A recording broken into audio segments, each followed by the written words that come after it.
A big thing that I have learned over this series is that since I do this every quarter, the best practice is to write things out over the weeks of the quarter. It helps me to get my thoughts down instead of cramming once the next quarter has started. It lets me get some ideas written down, but once the quarter ends, it gives me a chance to realize one of my choices wasn't the best fit. Sometimes I start playing a game, write out a couple of paragraphs, but don't come back to it like I thought I would when I wrote them. For this journal, I found myself with a mix of new-to-me games and returning to games of the past. It is a nice thing to develop new thoughts and opinions on games that I had set aside months or even years ago. I may have found myself going back to games that I was initially poo-poo on to see if that take was correct. In the board gaming sphere, I've been recording my scores on Board Game Geek since 2016, so revisiting games that are rated poorly years ago either reaffirms my thoughts from back then or helps me recognize that my tastes have changed since my first score. I wanted to mention that I've been playing a couple of unique 2025 roguelites this quarter. The first of the two was Stick It to the Stick Man, a physics brawler of new employees to becoming the next CEO, who will then be taken down by the next new employee. What you think is high strategy combat turns into basic programming of their action queue. The other is Drop Duchy, a roguelite that hits 3 genres. It takes Tetramino puzzle gameplay and adds in deck building, civilization resource management, and combat. I don't want to get too deep into the weeds on them, just worth mentioning them now before I eventually cover one or maybe even both of them in my Best of 2025 video. I picked up Atlas on sale for $5 after the summer sale had already ended. While it was on sale, I let some of my friends from high school know. We were waiting for Fellowship to release since we all come from MMO backgrounds. One of them picked it up, so we quested together when I was available and in between him playing Lord of the Rings online. Atlas feels very MMO-y, with completing quests, drawing aggro, and having dungeon-based instances for simple comparisons. The differences it has are quite distinct. In combat, it has aiming to your projectile-based attacks, right-clicking blocks attacks, and timing the block to right when the enemy attacks parries and stuns them. Dungeons can be scaled into different difficulties based on your level, giving each tier differences. Another big convenience is an encounter in a dungeon resetting if you are killed.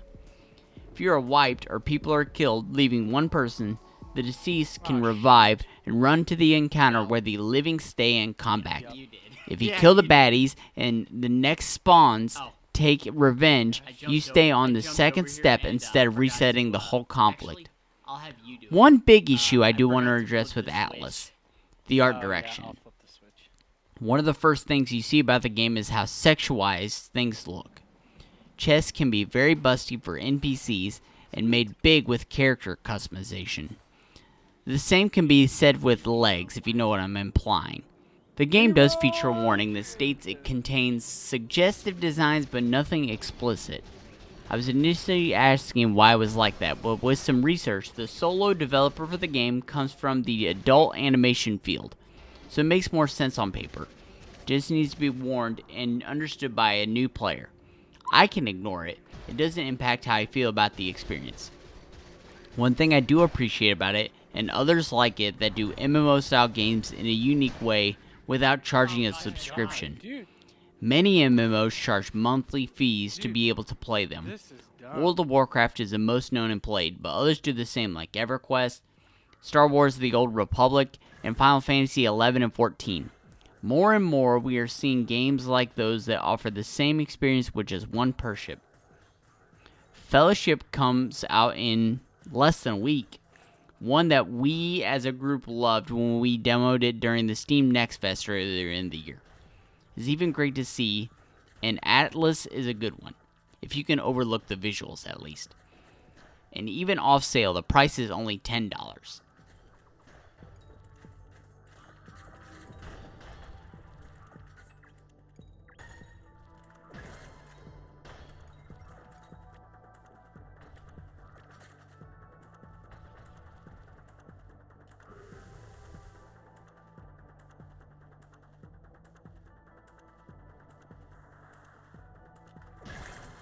While working on my video talking about the best and my favorite games from last year, I got into trying UFO 50 cards that I hadn't given love to. It started with Mooncat. I randomized the library for games that I was recording B-roll for, and Mooncat came up. I ended up playing through it and getting his trophy while recording the B-roll for one save file, and went back to my main file to get the trophy again. Like Perea, which I'll mention in a future video, it's a 2-button game, but it's not all about changing the games but dealing with the odd nature of it. Buttons on the left side of the controller move Mooncat to the left, and right buttons move Mooncat to the right. The control stick does nothing. To jump, you hit a button on the opposite side while moving. For example, while moving to the right, you hit a button on the left to leap while moving. Nothing is random about the game. Enemies move and spawn at the same time after you die. The levels are static. Every mistake is your fault. And that, along with the controls, are the hooks. It is addicting to play a game that would be basic with traditional platforming and overcoming the urge to use the directional pad to move. And that is with getting into the secrets. No spoilers, but if something about the level looks off, it's probably for a reason. There are still things I'm discovering, as my goal for it is to strawberry it before the year ends, which is 100%ing it.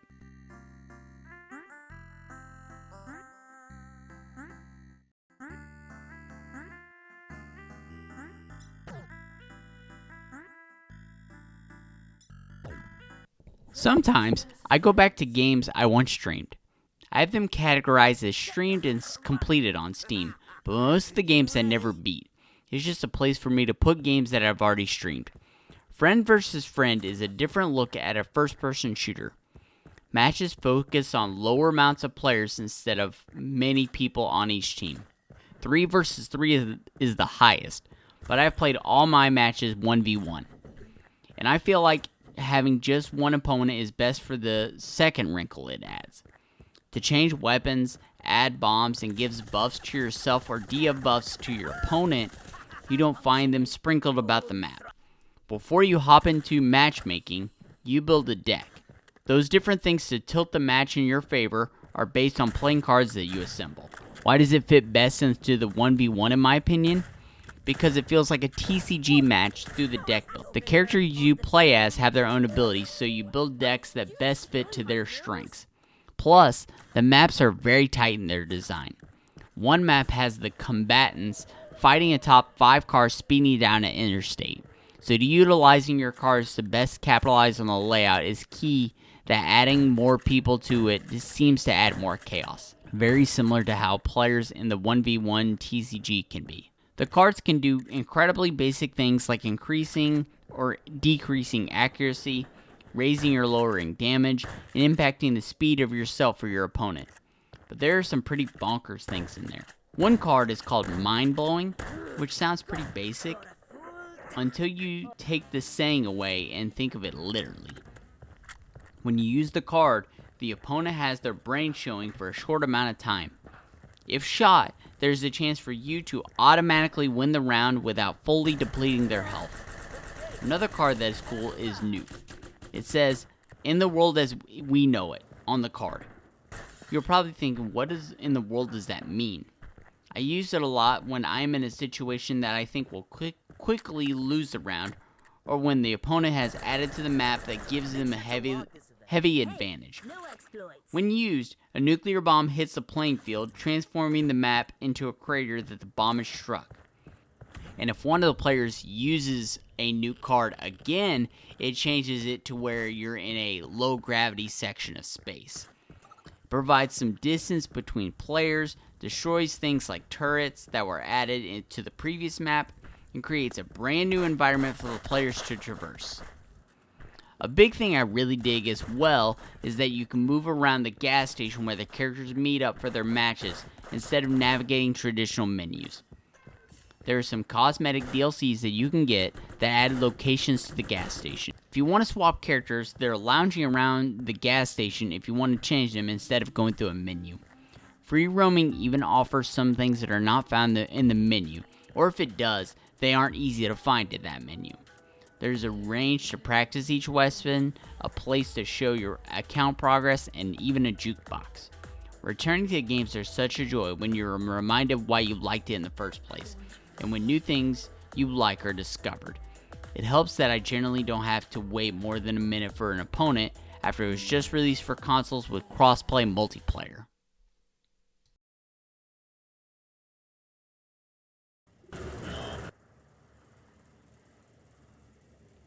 Friends versus friends.